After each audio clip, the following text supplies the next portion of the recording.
When I went into my first combat, I was a platoon leader. I was 21-year-old, or almost 21-year-old, second lieutenant. I was a 21-year-old second lieutenant. When I went to Vietnam, I was 18 years old.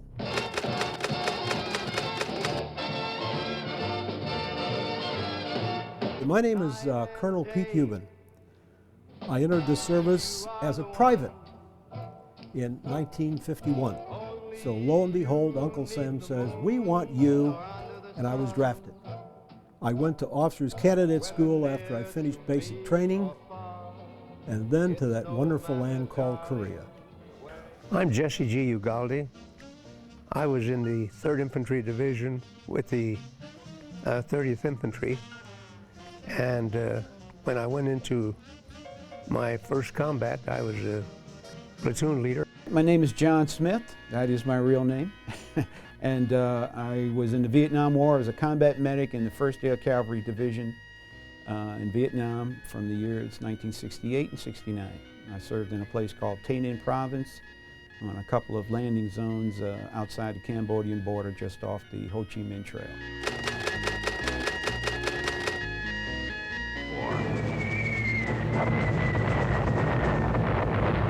Things aren't what you expect, and there are a lot of little surprises, and some of them are good and some of them are bad. You don't expect anything. Combat it's not a total surprise. You know that something is going to happen. You don't know specifically whether it's a machine gun bullet coming at you, whether it's a bunker caving in on you, whether it's you bayoneting somebody or you involved in some type of fracas. You don't know exactly what it is, but you know it's going to be something bad. I thought combat was going to be very much like growing up in New York City. I thought combat was like street fights and gang fights that I was involved in growing up in New York. However, I quickly recognized that it was much more intense.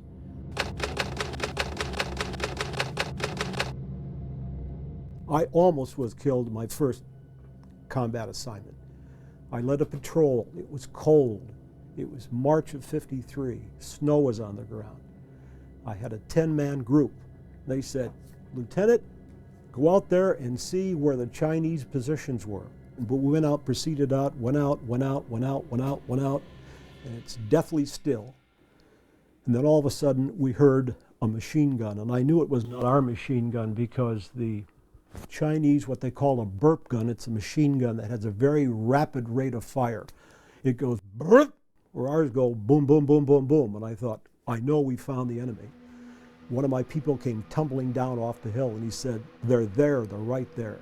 So since my patrol was a reconnaissance mission, we had to determine where they are, not killing them, because I couldn't, with 10 people, kill a regiment of Chinese of 1,500 people.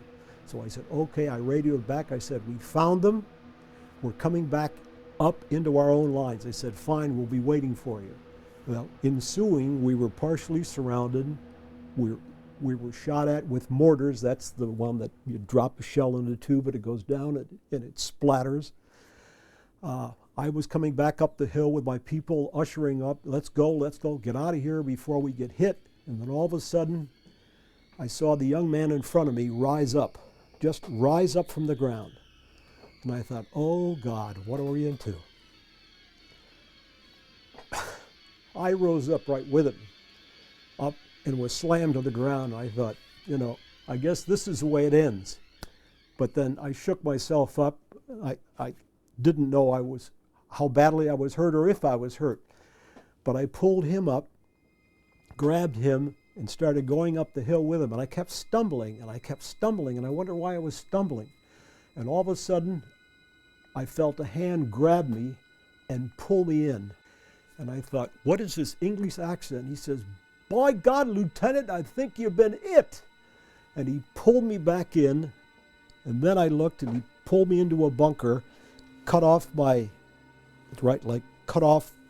uniform, and there my leg was pretty well mangled and it was bleeding. So that was my introduction to combat as a 21-year-old second lieutenant.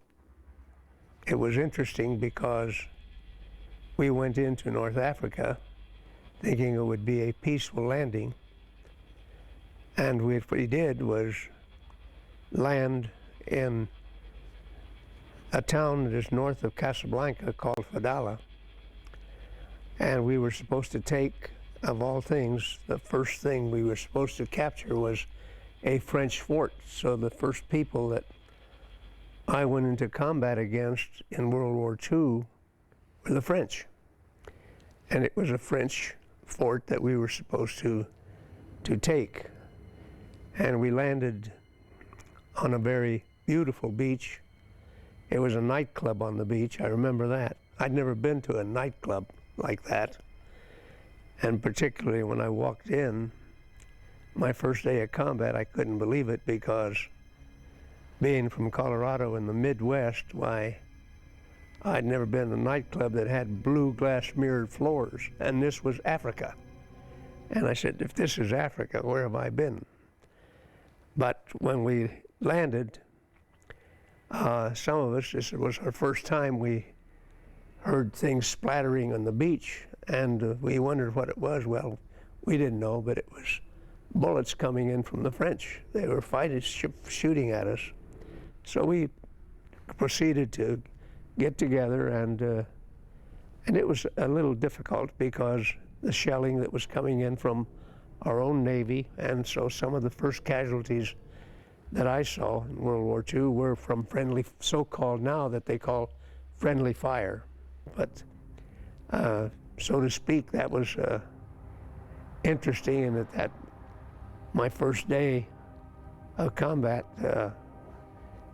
saw the most luxurious club I'd ever seen, at the same time getting shot or getting shelled by our own Navy, and lucky that it didn't get me, but we did have some losses, not too many. And then at the same time, we had to get ready to do another job, which was also different that same day, or be ready for it the next day, and that was, we knew that reinforcements might be coming from Casablanca. We had to stop the train.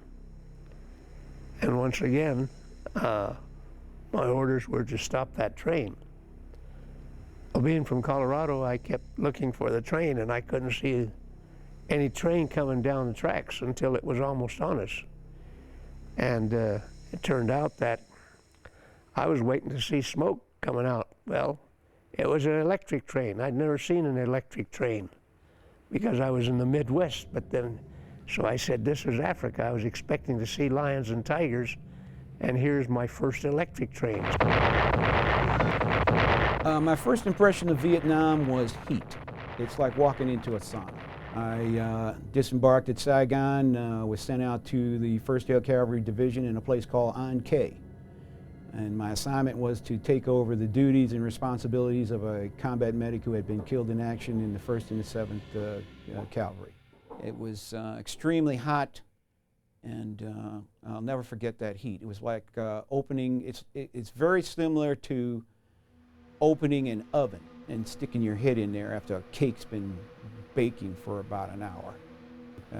The heat was just oppressive. I mean, it was just immense, and it never stopped for the entire time I was there. First day in battle was about 2 days later. Went out to a place called LZ Barbara, right outside of a mountain called Nui Ba Din. It was an old French fort that the French had prior to the United States moving in after the French left. And it was a battle having to do with the establishing further perimeters around the LZ, and LZ is a landing zone. And it was intense. There was a lot of fire, a lot of firefights. And my job as a combat medic is not necessarily returning fire, but it was to evacuate the wounded, treat the injuries immediately, and evacuate the wounded. So in those circumstances, I had to rely on my team partners to keep me well and to keep the enemy fire off of me while I did my job, because usually when you go out into a combat zone to retrieve a person who has been hit in combat, they usually fall down right where they've been hit. And unless some of your troops have taken out the person that shot at them, that person who shot the person that you're trying to get is still shooting. And if he is, and you're now moving into the area where this person has been hit, you can expect some fire. So the idea is your team to return fire, to lay down suppressing fire, so that you can get in, stop the bleeding, bandage your person, and move him out. In this particular case, it was particularly difficult because it was dark. And in Vietnam, you cannot see past your hand in front of your face in the dark.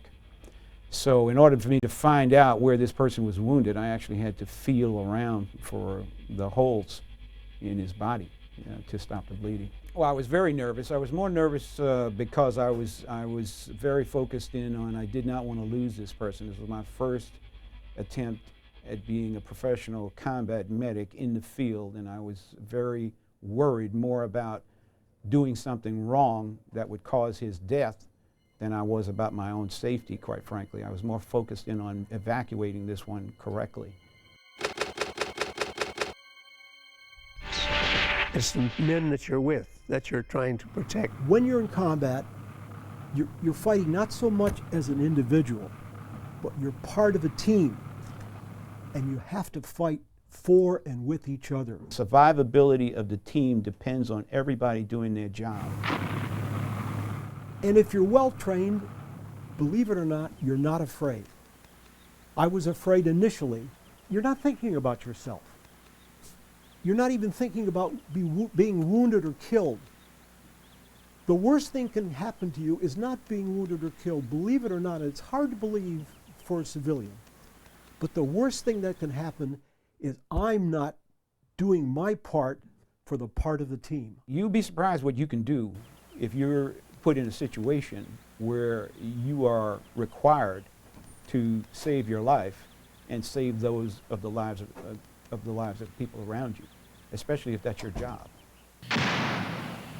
What a trauma to a young man, 18 and 19 years old, coming from a big city, and a year later he's in a jungle with heat and bugs and drenching rains, and they say go out there and find somebody and either kill him or capture him. Nothing can be more traumatic than that. You're as a kid, 18, 19 years old, people are calling you doc. You tend to think of yourself as a doctor. You believe it or not, when you're in combat and you're the medic and people are calling you doc, you actually think you're the doctor, and you think that you can perform these miracles out there. And when you can't, it's disappointing, it's devastating, because you absorb this as though it's your fault this person died. Somehow you didn't get it right, And it wasn't for years I walked around with this guilt until finally, a chaplain who was in Vietnam with us finally came up to me, and it was like throwing some cold water. He told me, John, you were not a doctor. You were 19 years old and you had gone to 10 weeks of medic training. That didn't make you a doctor.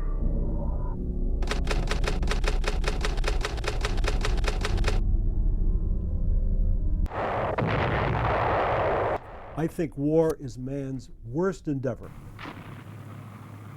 Here are two groups trying to kill each other.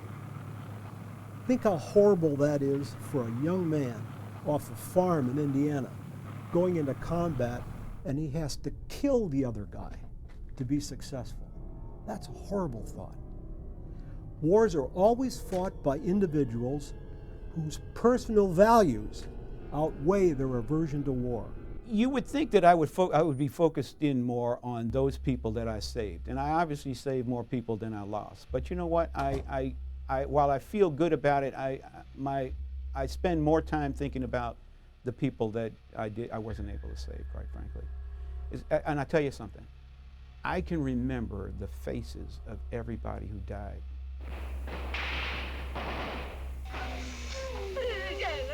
There are no useful byproducts of war.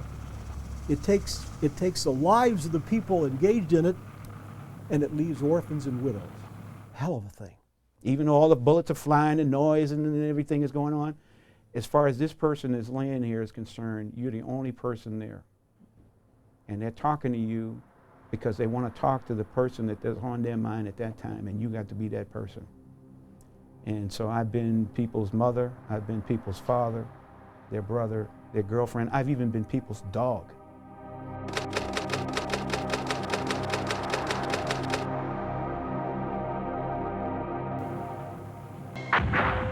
it's just the same thing that happened to us in different wars at different times. They'll say everything is peaceful on the front, but when you're patrolling or you're out on patrol or you're out checking to see what's going on or you're trying to find the enemy, then somebody's always getting killed or somebody always wants to kill you. And I don't see anything much different right now in Iraq than that has happened before. I'm constantly amazed that whatever generation, you call this Generation X, my generation was just subsequent to the great generation of World War II, but young people don't change. They look for challenges. Our young people have as much integrity. I know they have more skills. I think they're better fighters than we were because they're much better trained. Although combat is a very intense experience, and it's traumatic in very much all sense of the word, but the toughest thing about Vietnam for me was coming home. Coming home was the toughest battle I had to do with the protests and all the baby killing stuff that was being said. And that's why, and the reason I'm bringing that up, because I don't want to go replow that ground. Everybody's heard the Vietnam veteran story about what happened to them when they come home. The reason I'm bringing it up is because that's what's so important for us as a nation today, to welcome home these troops from Iraq. And it is important to do it, because when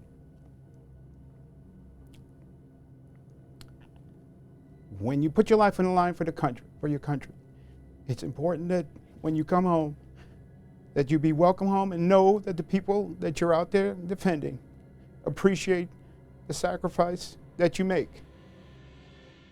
I think we have a wonderful fighting force, and it's not out to dominate the world. It's out there to make life better for a lot of people, and I wouldn't have traded that for anything. No hero, just a survivor. I think that war is probably the worst way to settle a dispute.